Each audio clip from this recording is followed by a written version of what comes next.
So, hey, hi everyone. Very good afternoon again. Welcome to our Marketing Institute of Singapore Lunchtime webinar. Glad to see all of you here. Some of our regulars like Georgina Tay, and of course, our friends from the Asia Marketing Federation. Andy, hi, our council members. Sales Champion, hi, you've been with us for quite a while. Thanks for joining us. And hopefully you'll be able to give us some pointers on how we can improve on our webinar and many of our regulars here. Thanks for joining us.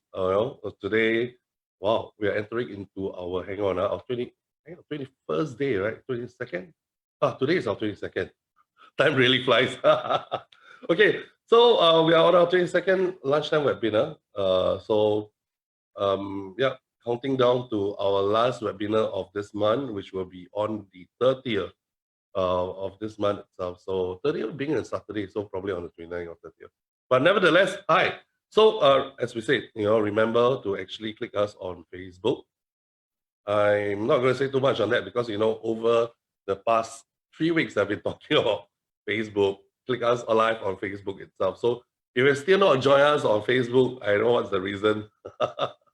Maybe we're not going enough. But anyway, do click us live on Facebook. And of course, if you have missed out on all the sessions, go on our YouTube. Marketing Institute of Singapore YouTube. You'll be able to find those previous sessions there. And for me itself, sometimes, I will revisit some of the sessions by the previous speakers because there are some of the very good pointers that I can use for my business, for my research. So yes, so you can always click back on visit back on our YouTube channel, okay?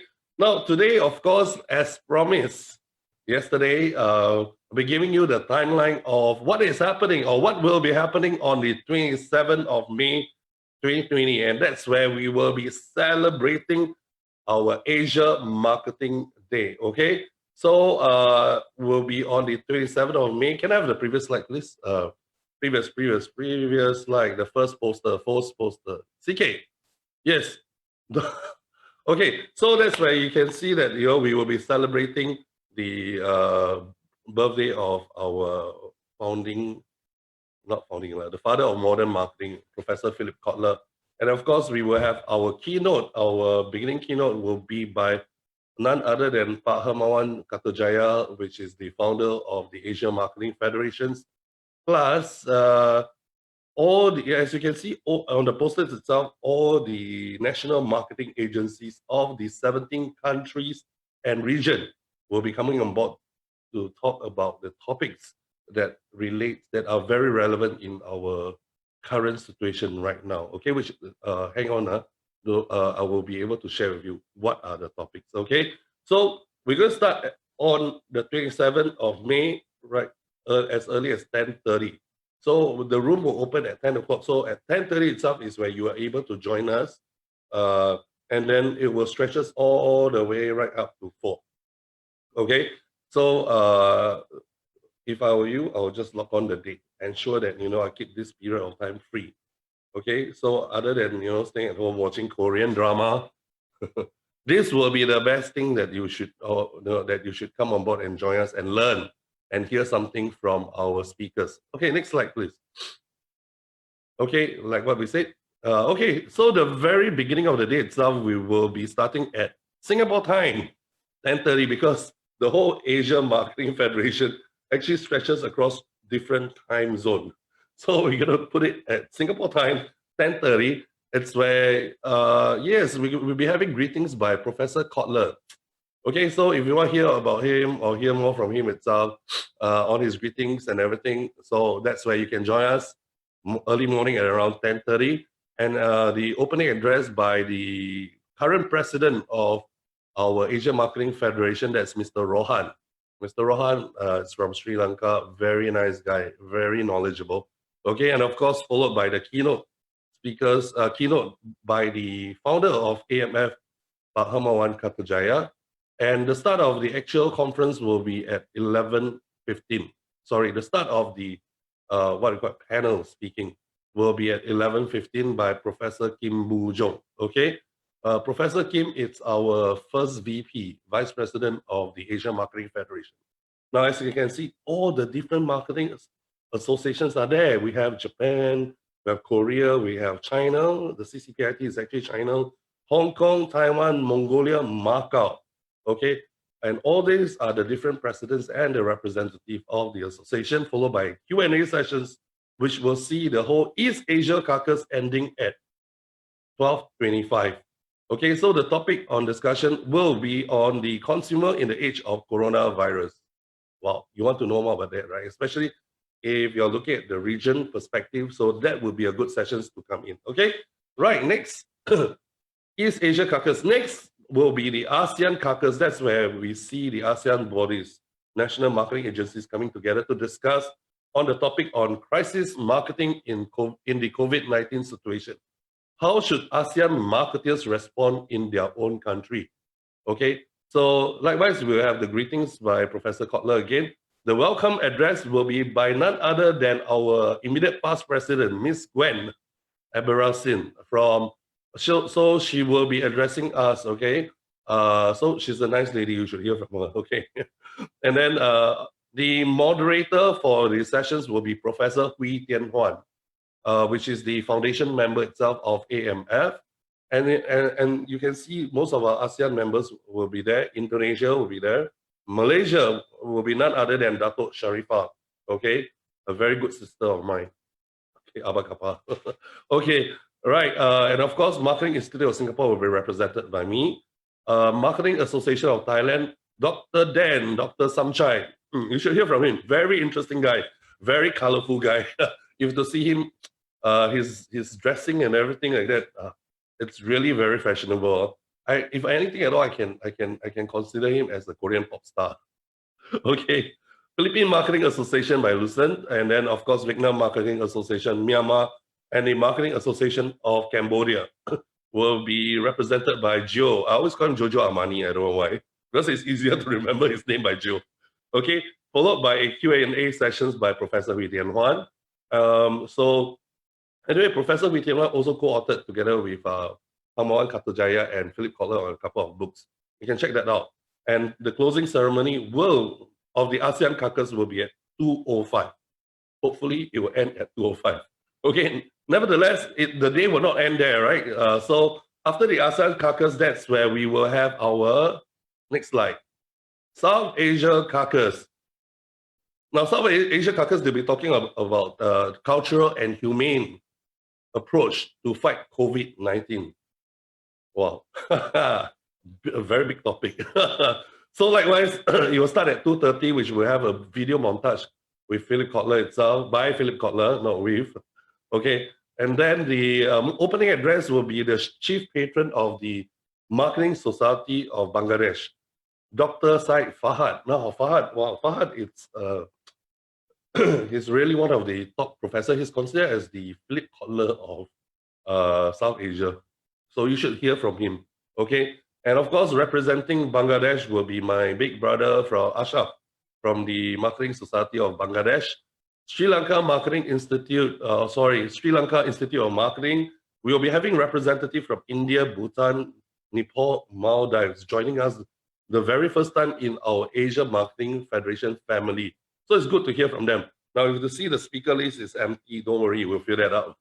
We already have them, it's just that we need to confirm their time. And of course, Q&A sessions by Professor Said Fahad, and closing conference will be by Professor Said Fahad also, summarizing. And the closing speech will be none other than Mr. Junaidi. Junaidi is a very interesting guy. He's also a foundation, AMF Foundation member.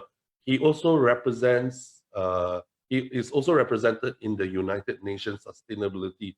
I was hearing him, I was listening to him talking about sustainability, I think 2 years back. A very knowledgeable guy in that area itself, so you may want to hear from him. So there we have it, our timetable or our timeline for our Asia Marketing Day. So if I were you, I'll block that day, okay? So you'll be able to hear from different regions and countries, topic related to currently COVID-19, okay? Next slide, please, thanks. And of course, today, wow, we have another powerhouse in the house. That's none other than Earl Allan. He is the top trainer in the Marketing Institute of Singapore. And Today, he'll be touching on the topic on the importance of design thinking post-COVID. Now, as we all know, the lockdown period will slowly ease, starting from phase 1 on the 2nd of June. So you may want to hear from Alan's, hey, how to really, thinking is something that inherent in all of us, but design thinking is something that you can learn. All right. So today we are here to hear more from Earl Allan itself on how to perhaps adopt design thinking into the process. Okay. All right. So next, please. Now, I'm not going to touch so much on all the things that I've been talking about, like our executive program. Why do you come? So do find out on our executive program. If you don't know where to find out, on our Facebook or on our website. Okay. All right. So yeah, there are about 120 over courses. I'm sure you'll be able to pick up something from there. Okay. And do look out for Earl Allan's course. He's one of our top trainer. All right. And of course, we deliver MIs. We deliver top quality executive program. That's why we've been voted for the past 5 years as the #1 corporate training provider in Singapore itself by none other than the HRM community. Something that we can shout about. Okay, and we are very proud of it. Okay, go on next slide. Okay, and of course, this is our diploma course. I would like to highlight on the advanced diploma in digital marketing. Get yourself certified as a certified digital marketer by attending or completing your advanced diploma in digital marketing. All right. So otherwise, how would you know you are a legit digital marketer? So that's where you get your academic qualifications through attending the course offered by the Marketing Institute of Singapore Business School. Okay, so that's where do look out for advanced diploma in digital marketing. I think you can get. In fact, we are offering even on installment basis to make it easy for you. So find out more. Okay, if I were you, this will be one of the course that I will pick up post-COVID or even during now. Okay, and of course our diploma in business and diploma in sales and marketing. So do look out for more on our Facebook and on our website. Otherwise, reach out to us on that number. Okay, that's flashing on the screen right now. 866-3092. Right. Next slide, please. Okay, join us as a member. I'm not going to tell you again that we're offering it free membership right now on associate members for you to enjoy all the perks and discount for MI. So please join us. It's free. So it's ending soon, towards the end of the month. All right. So yeah, mass donation. We'll be appealing for all of you to join us. We are not having enough of you to join us. Okay. So so far I'm seeing quite a number of them that donated, mainly the staff of MIS or the Marketing Institute of Singapore. So please do help us. It's not that expensive for a box of masks. It only costs you $20 and you'll be able to actually benefit 50 people. So we're looking at sending those masks to Philippines. Okay, so help us, all right, to help them, because seriously, as you can hear from Donna itself, not all of them. Donna, our speaker yesterday from Philippines, not all of them are actually equipped. They're poorly equipped, in fact, with the mask itself. Okay, so do help us. Next, please. Yeah, here we are. Okay, today, wow, very fast, my introduction. Now, the reason being because I do have feedback from some of our folks that, hey, they want to hear more from our speaker. So that's why, moving on, I will not be saying that much on MIs. I believe all of you can find out about our course, about our executive training program, but more to hear from our speaker today. Now, our speaker today is none other than Earl Allan. So I met Earl Allan a couple of times, and he did a guru talk in MIS itself. I attended the guru talk, and I should say that I really gained from there. Okay, so Earl Allan is currently a trainer in MIS. From being a litigation lawyer, wow, to venturing into the world of digital marketing. See, guys, even from a law profession, from a legit professional lawyer, he can actually go into digital marketing. That tells you, right? That doesn't mean that you are a marketer or you are an engineer. You cannot get into digital marketing. So learn from Earl, okay? So from a litigation lawyer, he ventured into digital marketing. Excellent. So he teaches design thinking, a hot topic by which businesses and companies approach problem solving. Interesting. So Earl has actually worked in startups before, as well as 4A's agency, advertising agencies, yeah, holding various leadership roles and managing both local as well as regional clients. And Earl has shared that, through the hard knocks of failures and sweet taste of success, he learned the importance of putting people first. I think it's certainly, as organizations and companies itself, the most important assets is really the people that's working within the company. All right. So yeah, I think it makes sense, and this applies whether it is in taking a creative approach to problem solving or leveling up team engagement and performance. Okay. So yeah, you will be able to hear more from okay. He's also a firm believer of learning and picking up new skills through experiential programs that shift mindsets and behaviors too. So is also a certified engage and coach and a mindfulness-based strategy awareness training facilitator. Wow. Which is recognized by the Singapore Management Universities. Okay, it's not something that he coins up on his own alone. All right, so it's recognized by SMU. Okay, so in the fields of design thinking, he has been collaborating with Christopher Long and has been facilitating the design thinking workshop in the Marketing Institute of Singapore. So there you have it. Earl Allan comes with big credentials in the area of design thinking. So at this point of time, I would like you to help me to give a round of applause to Mr. Earl Allan to join us in today's webinar chat room. Hi, Earl. Wow, thanks, Roger.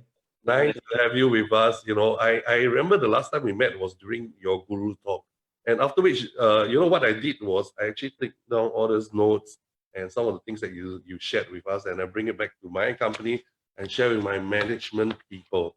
And they all love it. They say, wow, it's very practical. What Earl spoke about, it's something that they can actually use it almost immediately. So today we are here to learn from you yet another topic on design thinking. Okay, so the importance of design thinking post-COVID. So there you have it. All right, please take on the room. Thank you.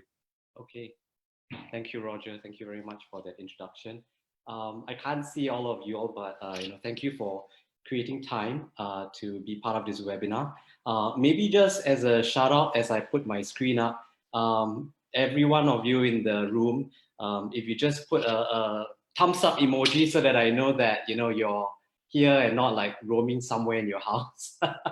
So maybe just in the chat room, just for the heck of it, yeah, maybe you can just put a thumbs up. How are you feeling today? Yeah.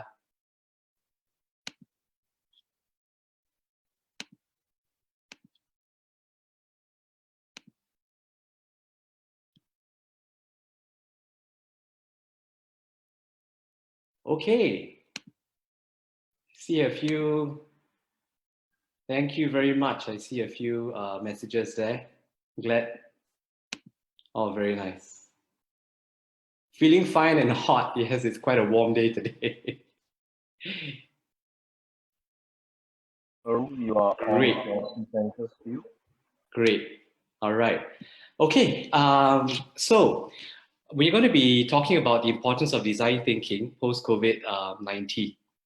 And really, I was just hoping to share a few things with you all in and about what's happening with COVID-19 and the relevance of design thinking as we move and we play in the space of COVID-19. So just to start with, maybe just to share with you my why. So what I'm about is to create a safe space so that people can be their potential, right? And what I do is that I curate and create programs that start with the heart and the brain. And that's why I'm into the design thinking program as well. And how I do that is to facilitate interactive programs that shift mindset and behaviors. Yeah.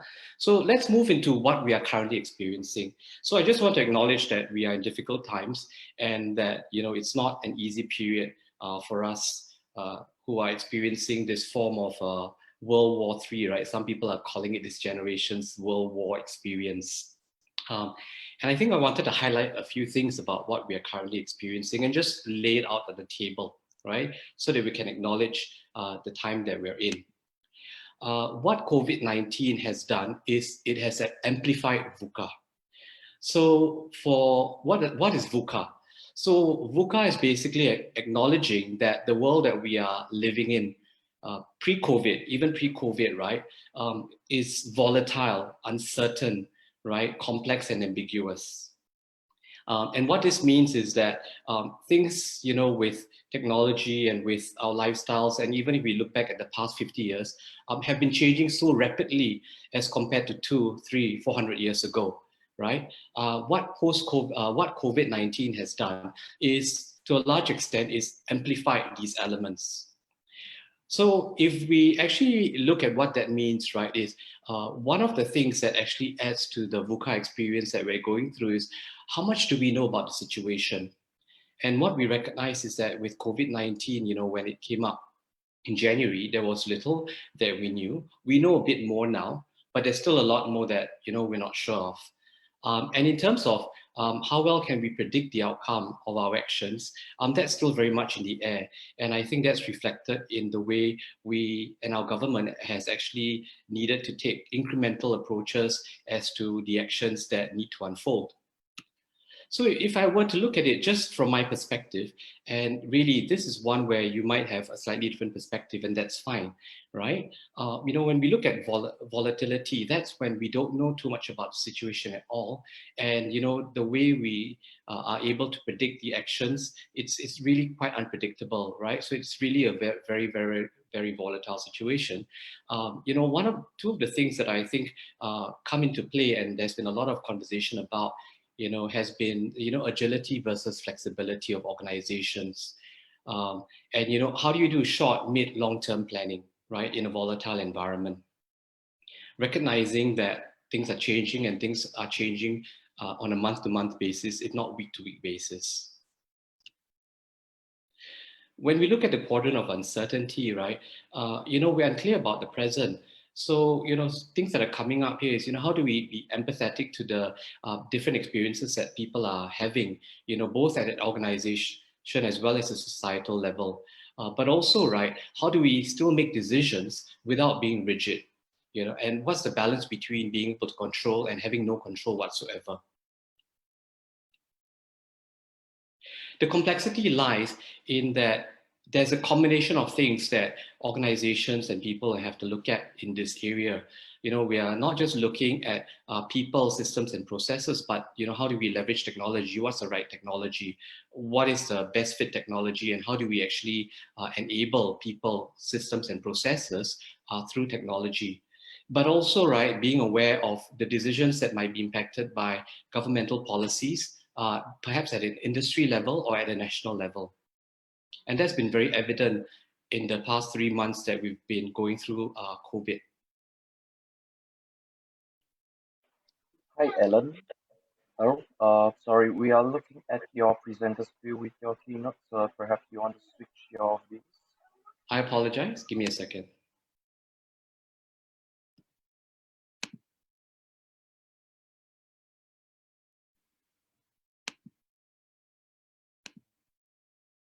Do you see the full screen now? Okay, great. Thanks. Yeah. So you all had access to my notes. It happens. Okay, so in the final quadrant, right, in terms of the ambiguity, the same conversation occurs to some extent, right? Being flexible and agile, and how do we actually manage comms? Do we take a decentralized approach, a centralized approach? How do we actually be flexible or agile? So I think what we're experiencing as a nation and globally, not just as a nation, is how COVID-19 has actually amplified the whole VUCA experience in all areas.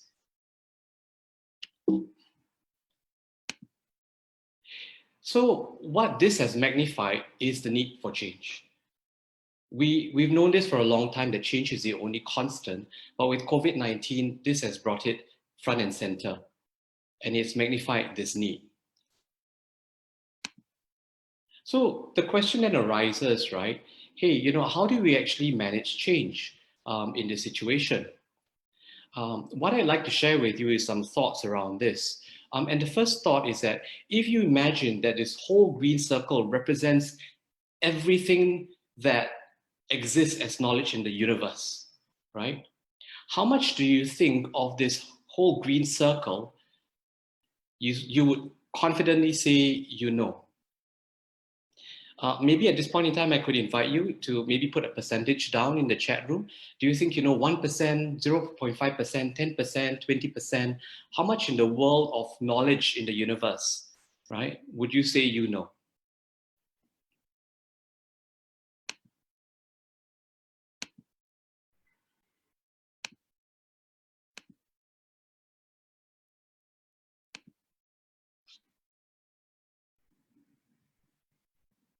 Less than 1%, 1%, 2%, 30%.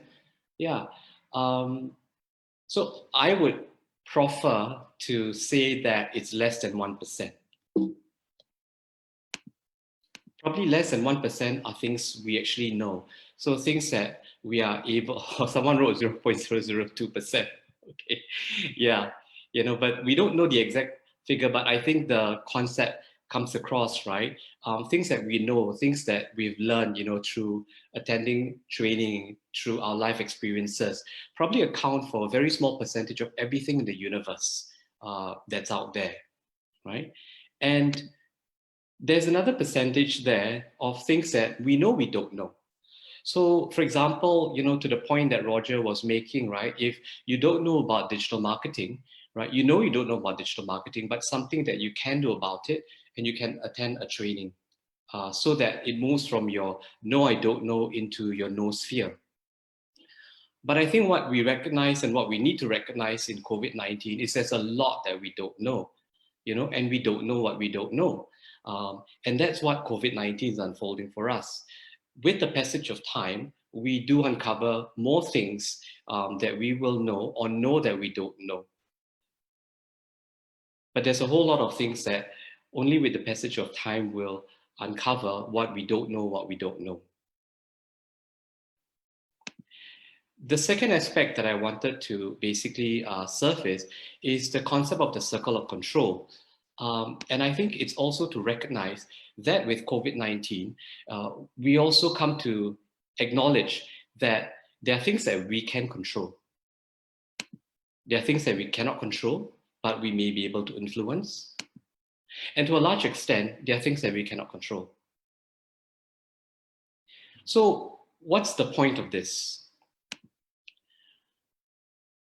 What we're experiencing as we recognize that change is the only constant is that, hey, as we get to know more things about the virus, as we get to know what we can control and what we cannot control, we are realizing that we need to acknowledge that there might be a new normal that's evolving and a new normal that we will have to live into, right?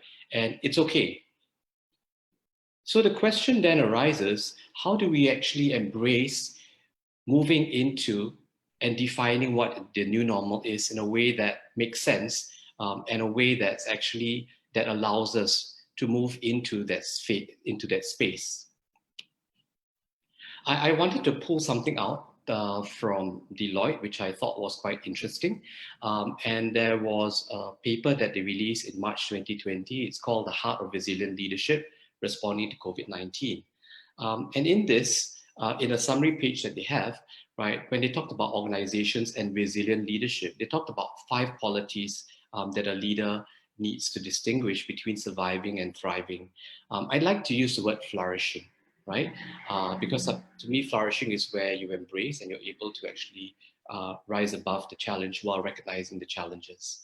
So the 5 qualities that they mention is that, hey, mission first, which is how are you turning this crisis into an opportunity so that you can emerge stronger? So how are you looking for the opportunities that you can actually manage, that you can influence, or that you can control? The second is speed over elegance, right? How are you empowering your teams to take courageous actions in a volatile environment? And to perhaps some extent, this leans into agility. How do you actually create agility in your organization so that people can make decisions at a micro level, not just at a macro level, right? Or vice versa. The third was own your narrative? How are you proactively filling the information vacuum to combat the spread of misinformation and rumor? So going back to the sphere of don't know what you don't know, how do you actually recognize that if you don't know what you don't know, that could amount to misinformation, or just recognizing there's just a gap and we need to basically allow for time to pass for information to arise rather than allowing for misinformation to thrive. So how do we actually manage information in an honest way that recognizes what we don't know? The fourth is embracing the long-term view. So being able to see that this is what we need to deal with, but hey, how do we also anticipate? How do we anticipate in a way that makes sense so that we're also planning for the future while dealing with the present? And you notice at the heart of this, they've put design from the heart, right? So how are you demonstrating to your employees, customers, and communities and ecosystems that you have their best interests at heart?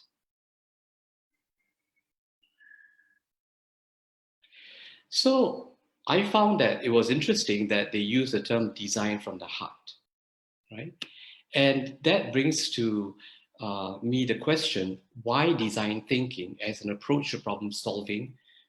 And why is it especially relevant when we are looking at COVID-19 and post-COVID-19, especially in COVID-19?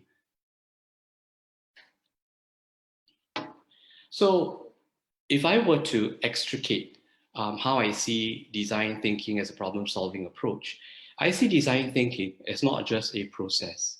It's not just a checklist of things that you do that allows you to build an agile organization where you have a holistic approach and where you take a prototyping approach so that you do by trial and error and as part of the process.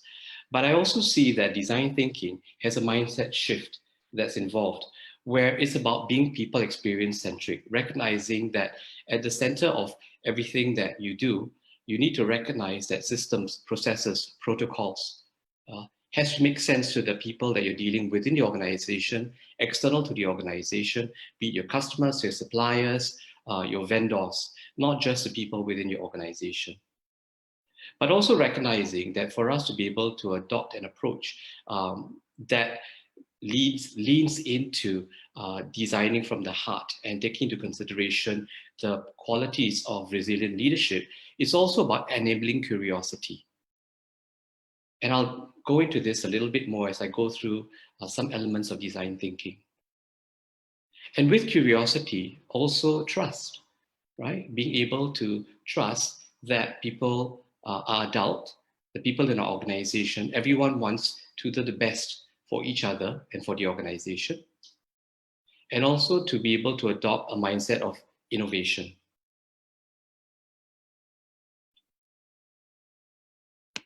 Now, how is this reflected then in the design thinking process?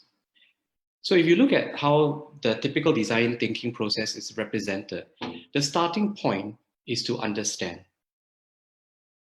And to understand is to come from a mindset of empathy. Through empathy and through understanding, we then look at defining what the actual problem might be. So we don't start with the problem statement necessarily. Although it might be a starting point, it's not the end point at this point. But what we do is we recognize that we may have initial idea of what the problem statement is, but we need to be open and to empathize so that we can actually re-look at the problem statement in different light before we define what the problem statement is. The second part of design thinking typically is about then the ideation, the creation. So how then, from a defined problem statement, do we then look at different ideas? And from the ideas, we look at taking a prototyping approach in order to define and refine the solutions that are to be put in place. How I would like to represent the spaces for you is inspiration, ideation, and implementation. I'm going to talk a little bit more about each.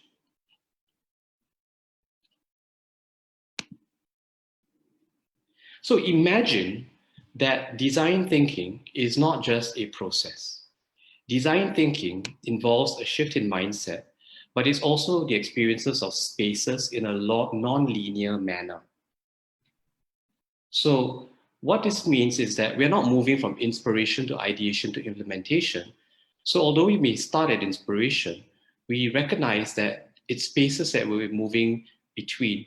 So from inspiration, right, we might move into ideation and implementation, back to ideation, back to inspiration.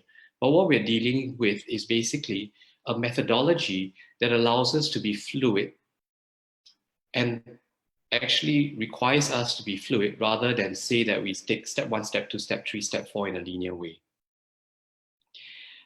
The other aspect of this methodology is that we recognize that it's a combination of actually allowing for different thoughts, allowing for different perspectives, and that's the meaning of the funnels that you see here. So recognizing that part of the experience is to just allow for different opinions, allow for different thoughts. No wrong, no right. And that's a curious mindset. But coming from the fact that different people might have different perspectives, no wrong, no right. So how do we be curious so that we take a divergent view as we actually explore the different aspects of what might be the issue? And once we look at that, then we take a convergent view to start defining. And in the same way, once again, you're right, we take a convergent view, divergent view. So it's a balance between being curious, being innovative, but also recognizing that at some point in time, we need to move into prototyping so that it doesn't take an extremely long time before we come with a solution. So one of the principles of design thinking is not just empathy, but also prototyping.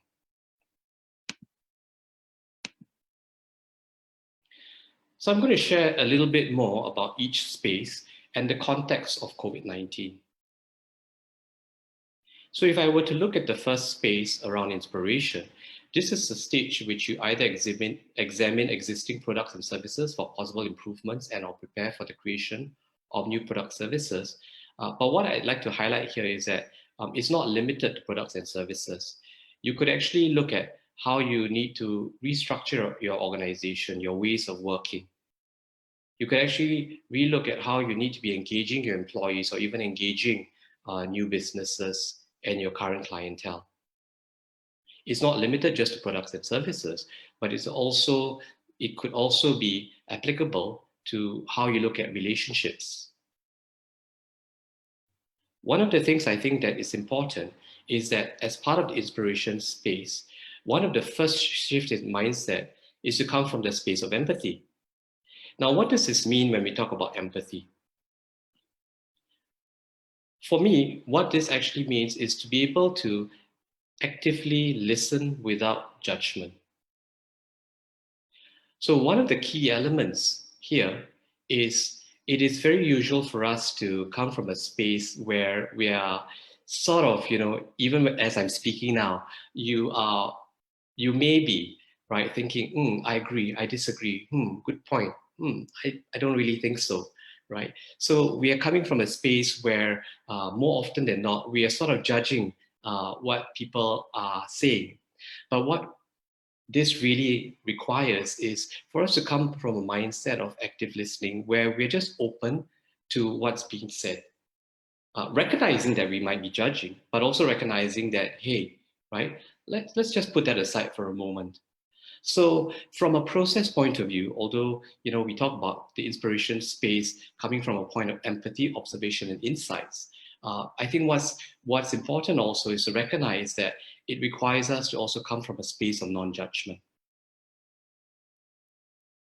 And I think with COVID-19, there are many examples of how this has come to the forefront, how it's important for us to recognize that the different experiences that we have will color, right, our judgment.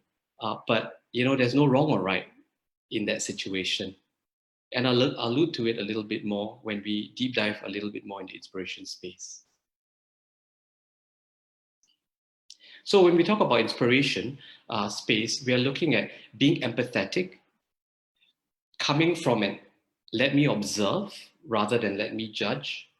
And through my observations, maybe there are things I might notice that I didn't notice before.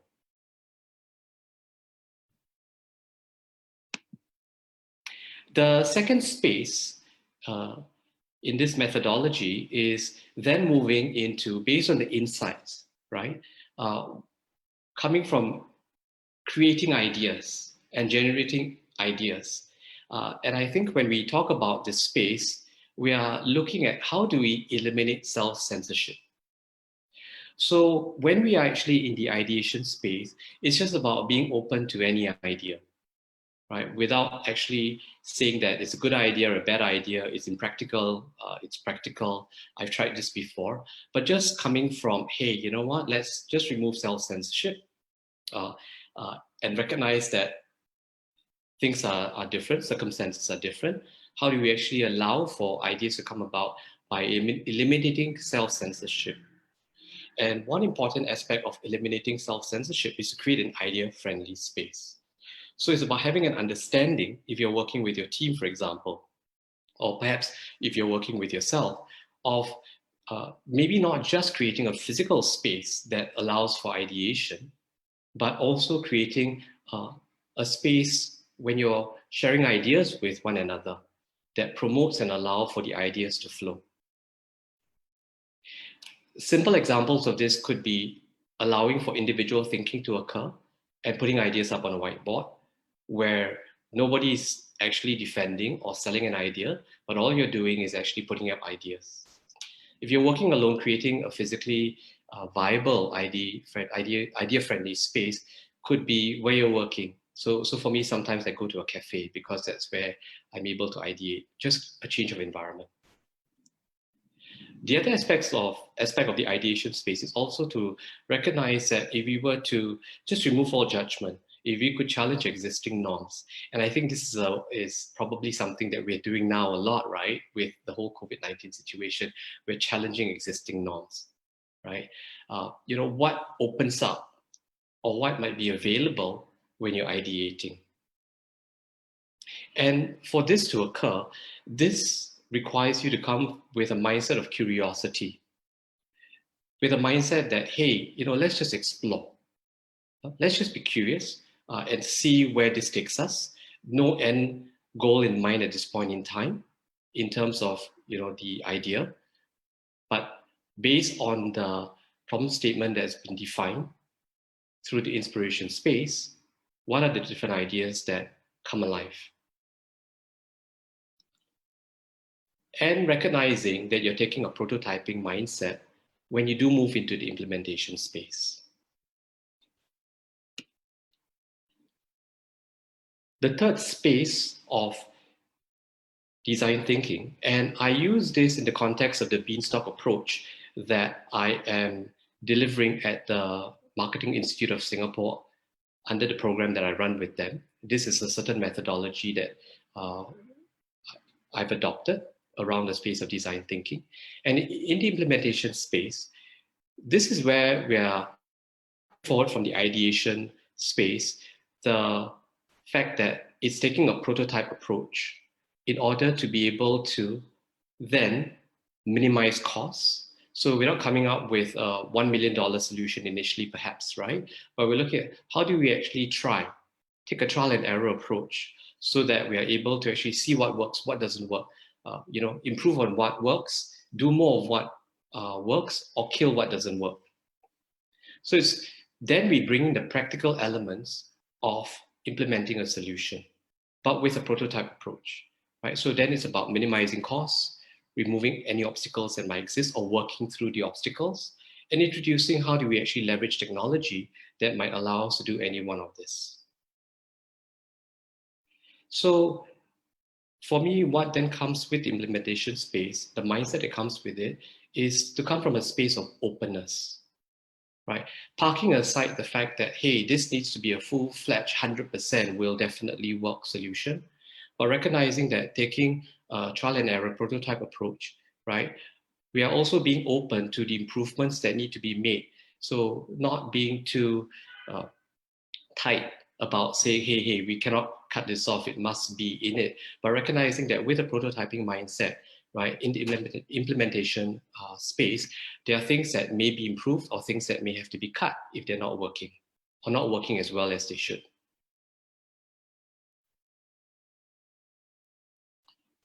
So I wanted to deep dive a little bit. So for example, when we are looking at COVID-19, right, one of the critical things that we would want to examine for your organization is what is the problem that you're really trying to resolve, right? And although it may be obvious, when we actually look at deep diving into the problem statement, there are some prompts that we'll ask in order to actually challenge whether that problem statement is the real problem. So the problem statement is a mind map of all the components of issues and difficulties that constitute the overall problem. So a problem might be multifaceted. And it's to recognize that, hey, when we're defining the problem statement, are we defining a problem statement that's too broad, or are there different components to that problem statement? So a lot of organizations now are being confronted with this at different levels. And one of the critical things which sets the tone then for how you then approach this is to ask and to challenge your problem statement, right? So some questions that you might ask is, what are the broader contextual issues behind the problem?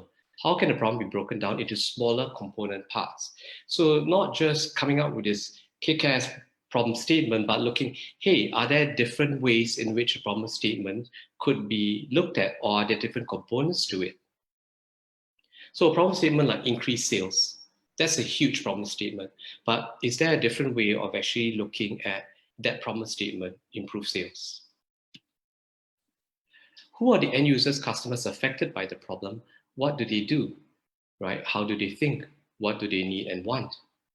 So this is actually then trying to look at the different perspectives on what is the impact, adverse or positive, to multiple perspectives from different perspectives, and which part of the problem statement impacts which end user stakeholder the most.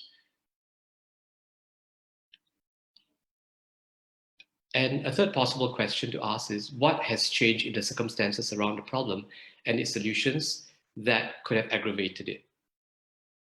So in a world of COVID-19 that we are living in, these are valid questions to ask. So in the design thinking approach, one of the starting points that's important is to actually challenge the problem statement and to see if the problem statement that was first defined is the actual issue that you want to move into a solutioning phase to.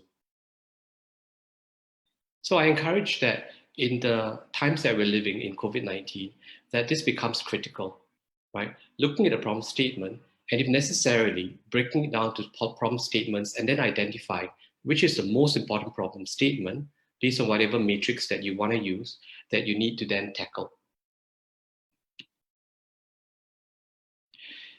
The other element of inspiration that I wanted to highlight as part of a few aspects of the inspiration space is actually the concept of the extreme customer. So the question that you're asking here is, what do our extreme customers think? What complaints, critiques, and suggestions did they give? And this might apply internally or externally. And what the extreme customer really alludes to is that on two ends of the spectrum might be people whom you don't really think about, or that you may not be thinking about, but who might be actually be important for you to think about when you're looking at your problem statement. Because more often than not, it's the people in the middle here that we are probably focused on. So I'll give you an example in the world of COVID-19 that we're living. There has been a lot of articles and conversation about we're in the same storm, but we're not in the same boat. And it's interesting that although that concept is easy to grasp, it's not a concept that people initially thought about when we talked about what we're dealing with in COVID-19. And I thought this cartoon sort of nicely brought a point this concept, right? Where basically people are affected in different ways, right? by what's happening with COVID-19. So you can see at the first level, right, are your frontline workers, your essential workers, your delivery people who are actually at risk, and also these might be people who may not have the luxury of being able to not work or are not able to work from home because of the nature of what they do, right? And at the top, you see then people who may not even need to work, right? So for them, COVID-19 is a different experience, right? And space is not a constraint. And the reason I bring this is just to maybe for you to consider that even in your workspace, right? And when you look at the solutions that you need to come up with for the future, who are some of the extreme customers that you need to look at? Perhaps one extreme customer in the context might be a mother of 3 with young kids who will have a very different experience of a mother of 3 whose kids are teenagers, where both might have to work from home. Or if you actually look at your customer, right? Your customer who might be tech savvy and therefore the adoption of technology and Zoom doesn't come as something that's difficult, versus a customer who may not be technologically savvy. Is that an example of an extreme customer? So how do you find a workaround in order to be able to be of value to that customer too? So it's about actually highlighting the different experiences that that different people might have, and considering it in your inspiration space. What do you actually need to consider when you're looking at, from an empathy point of view, the problem statement? The cards that are, or the questions I wanted to highlight for the ideation space in the context of COVID-19 is around challenging the norm. So some of the questions that you would be asking in the ideation space would be, what are your assumptions behind the problem? Are they still valid? Can we imagine reversing some of these assumptions? And this has become a very real question for us. What are the things which we believe we cannot do without? How can we imagine a solution that does away with those essentials? What are the SOPs, standard solutions, and the components of a standard solution, and how can we improve them? Questions that when we actually, in the ideation space, we're just challenging the norm. We're asking questions where, hey, if we relook at what we think is normal, right? What would working from home, what would customer service look like? What would team engagement look like?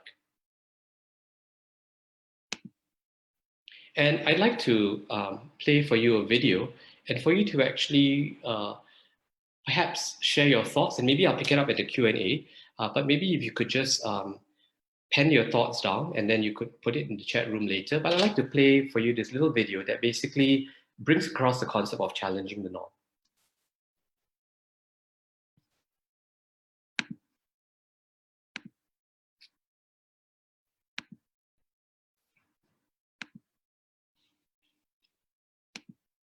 Just give me a second.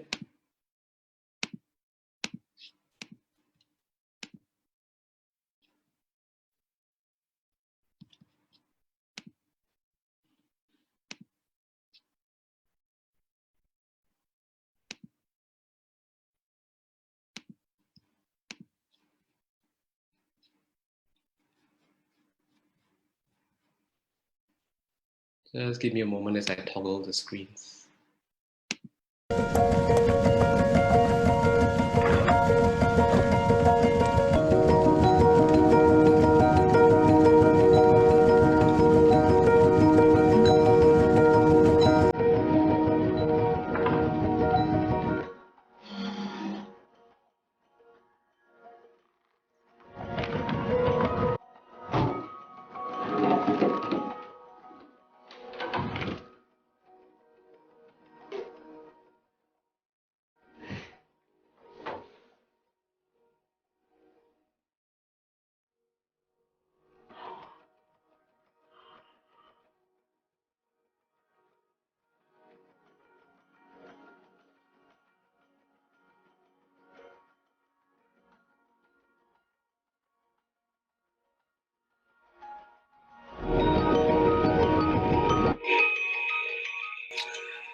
So just give me a second.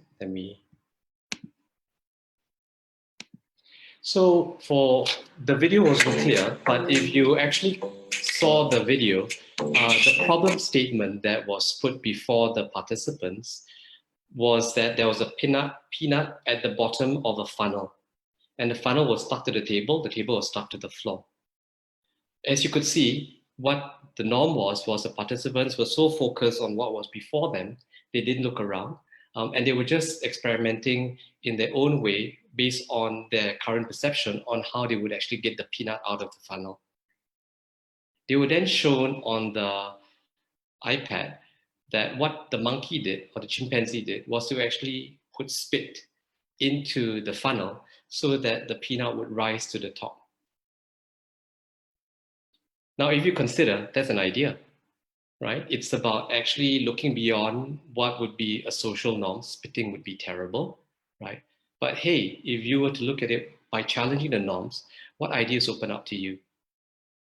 The other part of the video that was shown there as a pullback was that had people looked around, they would have seen a bottle of water behind. And perhaps that might have given them an idea that just apart from looking at what was in front of them, if they were to actually just look around, there might have been solutions where they weren't looking for solutions. So that's something to consider in the ideation space, especially as we deal with the world of COVID. Are there norms that we're holding on to that we really don't have to hold on to? Are there ways and solutions that are present that we may not be mindful of simply because there's a fixed way that we're looking at things? So how do we actually open up our mindset?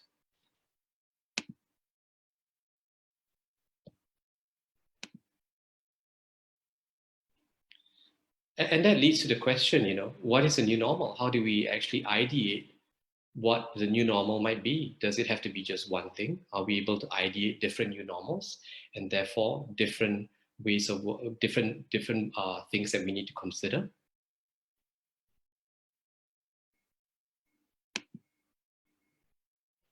The last thing that I wanted to cover in the implementation space is, I thought what's relevant for the COVID-19 situation is when we look at perspectives, right? And what are some of the questions that we might ask at the implementation space? So can any step in the solution which requires a human intervention be replaced with one that does not require it? Once again, this is becoming a question that is front and center as we move into, hey, how are we going to move into a new normal, right? Are there any part in the solution that can be automated, for example, through the use of IT or ICT? Are there decisions of approvals necessary during the implementation of the solution? If so, can this be streamlined or pre-programmed? So as we move into a world of post-COVID, and I also think in a world of COVID-19, because we don't know when post-COVID-19 is going to be, right? But as we deal from day to day in the time that we are in, how do we also take this into consideration when we come to the implementation space of the ideas that are being developed and deciding what to move into implementation? And the last video. We are looking at your presenter's view again. Okay, sorry about that. Yeah. I'm going to share a video. So just a second, sorry.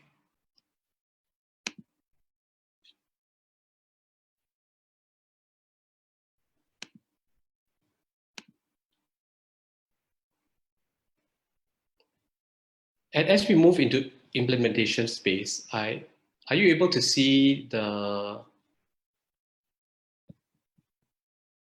Chrome browser, the Monkey Business Illusion? Yes, Earl. Okay, great. Yeah, so I think to just bring a point across on the importance of having multiple perspectives, I'd like to share this video with you.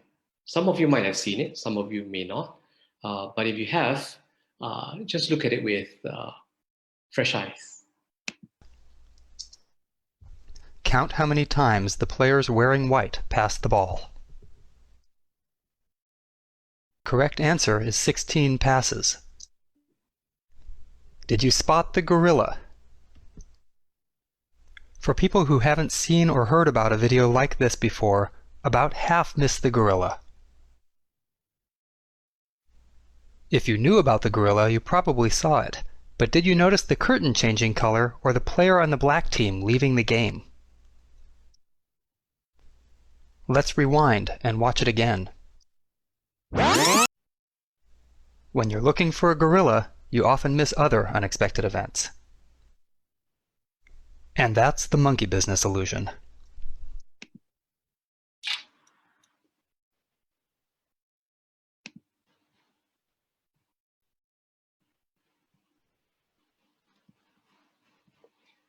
So I think the point that I wanted to highlight through that is that even at the prototyping stage, we need to recognize that there are things based on our experiences that we will catch, but there are things also that we may not catch. And that's also the importance of when we move into the implementation space to recognize that we need to be open. So coming with from a mindset of openness as well, that, hey, there are things which we thought will work, maybe it doesn't work, right? When we look at different perspectives.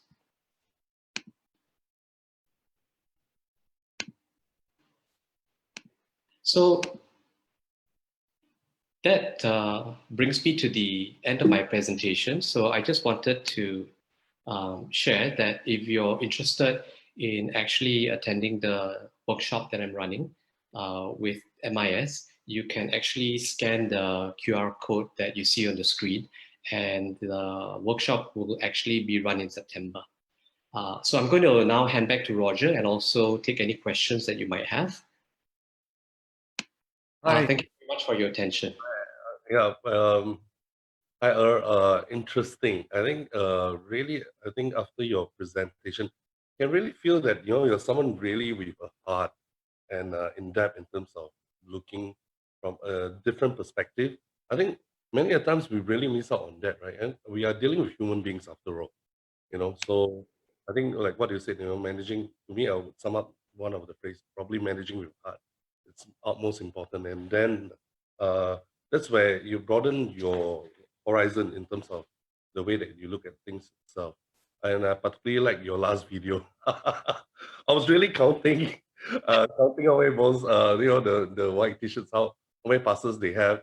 And I saw the cholera, okay? So, but the thing is that I fail to realize the change in terms of curtains. That's interesting. Okay, Yeah. right. I think we've got questions from the floor. Let's address those. One will be from the anonymous attendee. So the question goes as, in the era of post-COVID-19, we need to react fast. How do you see prototyping should take time in average? Okay.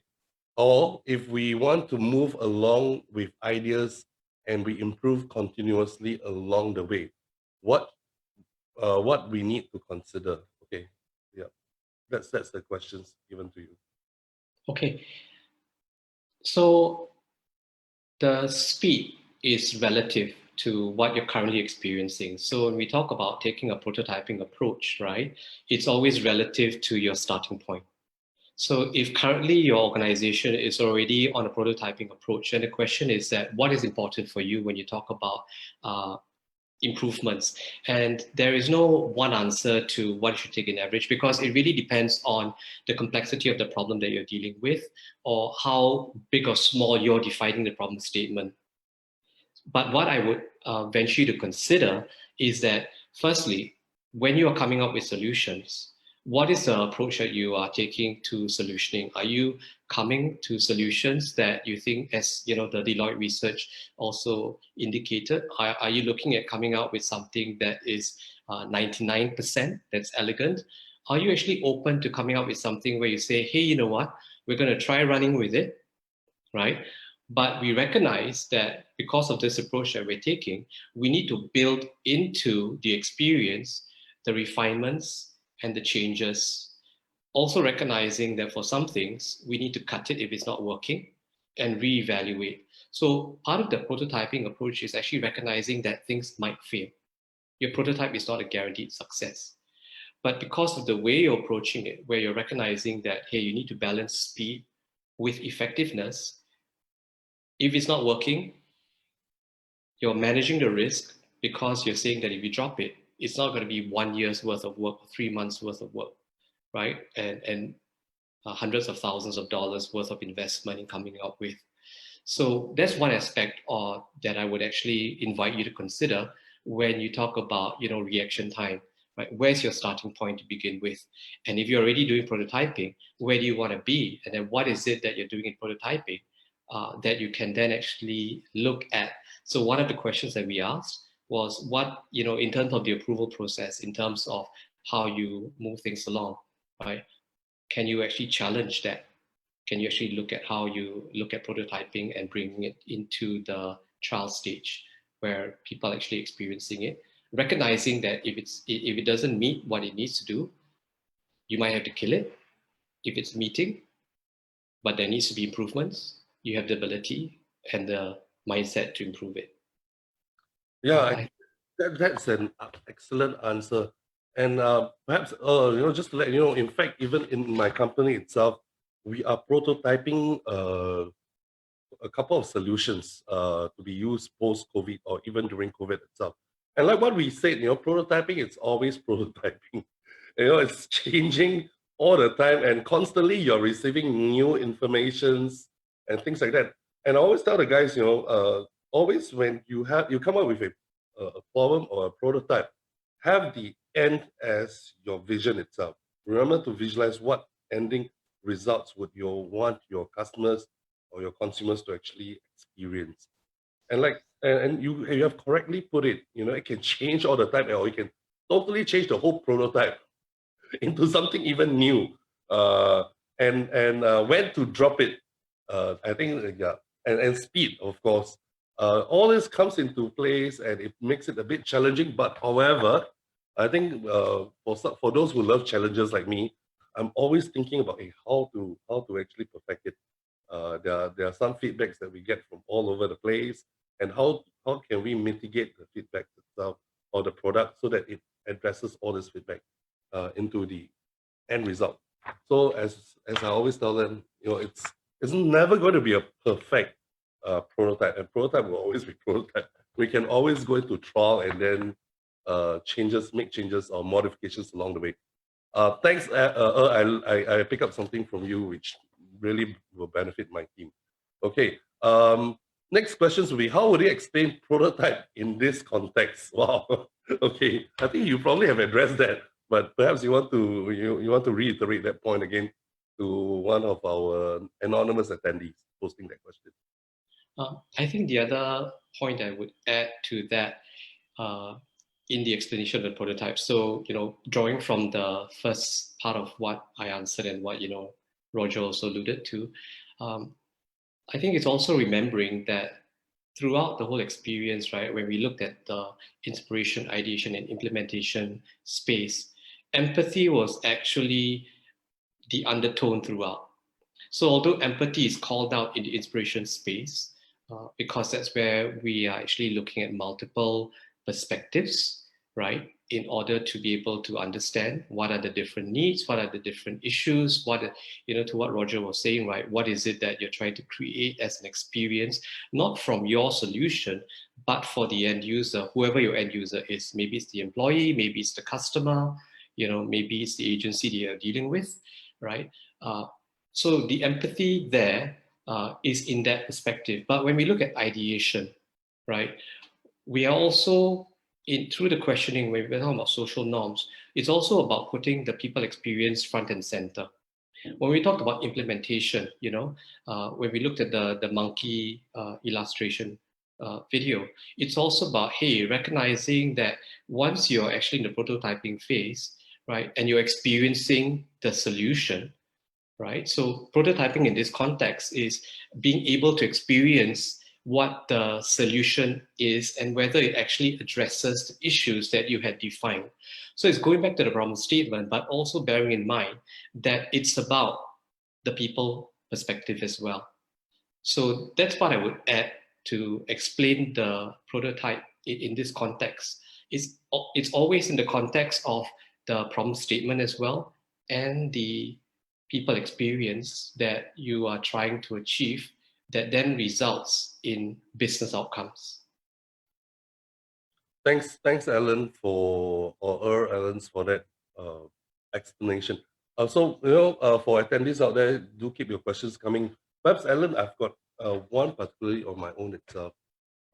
Sometimes when you are going through design thinking, and by nature of your involvement, too deeply involved in the phase of prototyping, we can go into something that's very myopic, tunnel vision.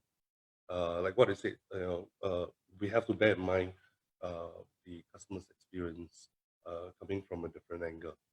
Are there any grid or any steps that we can actually deploy to ensure that we do not fall into that myopic vision itself? I think that's a great question, Roger. So what I recognize is that when we talk about design thinking, there is the process. And for the methodology that I shared with you, I had fleshed out some of the cards. So what that methodology has is actually the cards, the physical cards that prompts the question, but accompanying those cards is actually a roadmap on when you are at different phases, what are some of the questions that you want to remind yourself of, right? So it's about being open to, actually recognizing that at points in times, you might have to go back to the questions that might prompt the way that you're approaching things, right? So part of that is, a process answer. And that's where the cards together with the roadmap comes into play. I think at another level also is the reminder to ourselves, in terms of shifting our mindset and behaviors. I think depending on, where we are in terms of our profiling, there are a few factors here. It's also constantly reminding ourselves that, hey, for some of us, right, this might require a bigger shift in mindset because it's a question of trust. It's a question of taking an experimental mindset. It's a question of actually empowering and allowing. So I think that's the other part of it, right? That design thinking is a process, but it's also a way of being in terms of how you adopt the guidelines. Because how I see design thinking is that the process is not cast in stone. It's a guide, right? But what's important is that the spirit in which you actually embrace design thinking and apply it. Okay, great. Alan, so I hear from you that there is a roadmap, or probably that they can probably attend your class and you'll be able to share on the roadmap itself, right? So is that what we are looking at? So perhaps it will be good to actually attend your class to actually know more about the roadmap itself, other than just the what I would say the emotional aspect of the design thinking that we're talking about. So I don't know if I'm right on that. So Alan, you may want to address that. Now we've got one comment from Ray Thomas, our trainer.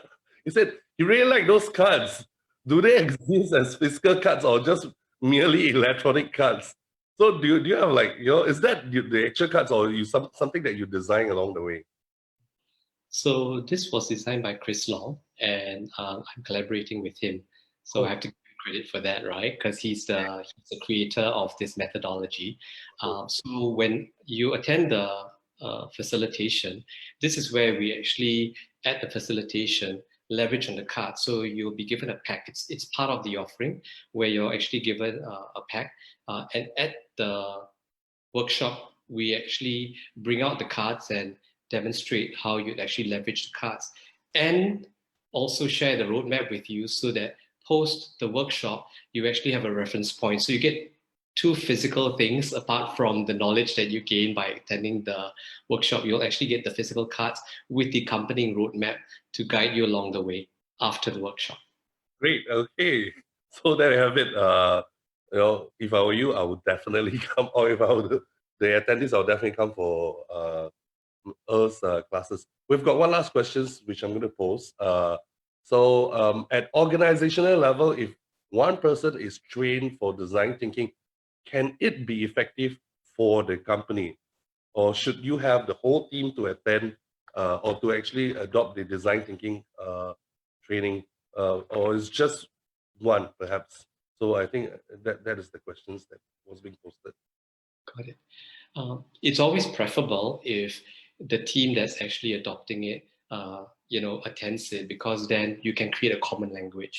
I think one of the challenges that organizations face, right, when you send one person and that person is then meant to be the change agent, is how does he or she create that common language? Because he or she might then have a shift in perspective of what could be a way to move things forward. But then there are two big roles that that person is playing, right? One is that person then needs to be an advocate of something that's new, and then the organization needs to recognize that advocacy at that level needs support, as in they need to support that person. And two, it takes time. Because if one person is the advocate, then he's trying to advocate the rest of his team, for example, or organization, to adopt a new way of thinking, right? So there are several parts or several ways in which that could be answered. So if the organization recognizes that, yeah, that's fine. But if the organization is actually looking at creating a common language quickly, right? So that teams are actually able to say, this, and there's a common language as to what they mean and what they're out to achieve, then I think it would be preferable to actually get as many people as possible who understand the language and therefore who actually attends the workshop. Great. I think, yes, I do agree with you. It will speed up the things, especially we have all the buy-in from the teammates that have gone through the training itself. And of course, Earl, I know you do conduct in-house training customized to a particular problem or particular process or for companies itself. So do you do that for some of the organizations out there? Yes, it's something that I can do for sure. And that's where we actually, as you said, right, look at what is it that you are trying to deal with. And there's some customization, therefore, when we actually deliver the program in-house. Okay, great. I think we've reached the end of Mr. Earl Allan's presentation. Thank you so much, Allan, for sharing with us on the importance of design thinking post-COVID. So thank you. I believe you really. I think there are a lot more that we can learn from you by coming for your course. I think first and foremost the cards. Okay, Thomas, you can get hold of the cards from Allan's itself, and then of course the roadmap. So thank you so much, Mr. Allan from Marketing Institute of Singapore itself for sharing the design thinking process. All right, so you deserve a round of applause. All right. Thank you. Thank you, everyone. We're reaching the end of our today's webinar itself. Now, I'm just going to quickly flash on some of the things. I think more importantly is the Asia Marketing Federation, the Asia Marketing Day. Okay, so can I have it on again for that slides, CK? All right. Oh yeah, sorry, we have to talk about tomorrow. All right, someone run up that slide. Okay, can I have tomorrow's speakers, please? Slides. Okay, tomorrow we're gonna have one of my very, very good friend, personal favorite friend itself. Is none other than Mr. Bhavik. Yeah, do join us tomorrow at 12:30. We still have the webinar sessions tomorrow. So tomorrow is Friday. Our last webinar sessions for this week. That is none other than Mr. Bhavik Bhatt. He'll be touching on the topic of the leadership guide to building a strategic brand narrative. Wow. Sounds complicated, but anyway, I know Bhavik as a friend for almost 9 years, 8 to 9 years, close to 10. Okay, so Bhavik actually was involved in a lot of branding, design, rebranding exercise for some of the big corporations around the region, including the MediaCorp logo. It's not just about changing the logo itself, it's really about the whole cultural change. So I think it's something that he probably will be able to share tomorrow, the leadership guide to building a strategic brand narrative. Okay, so do join us in tomorrow's session, same time around 12:30 to 1:30 p.m. So let's look out for Bhavik tomorrow. Okay, and of course our Asia Marketing Day, which will be happening on the 27th of May 2020. All right, so the sessions is going to start in Singapore time 10:30, but of course the room will be open for you to come in around 10. Okay, so do join us for the whole day for our Asia Marketing Day, which will be done on Zoom. So as you can see, a large pool of communities that are standing behind the Asia Marketing Federations. In fact, there are 17 countries and regions. But on that day itself, we have probably over 20 countries and regions coming in to speak on the topic that are very closely related to us right now. That's about COVID or post-COVID. All right, topic. All right, so we're going to flash the timeline on our Facebook. So do log on to our Facebook to find out more. And of course, during the day itself, we'll be celebrating the 89th birthday of Professor Philip Kotler. So all this timeline that we have is going to be flashed on our Facebook. You can find it available on our MIS website, which is going to upload end of today. So I would advise you to go on there and find out on some of the topics that we're talking about. So yeah, without I think we've come to the end of our sessions for today. So I really want to give a word of thanks for all of you out there for staying throughout with us.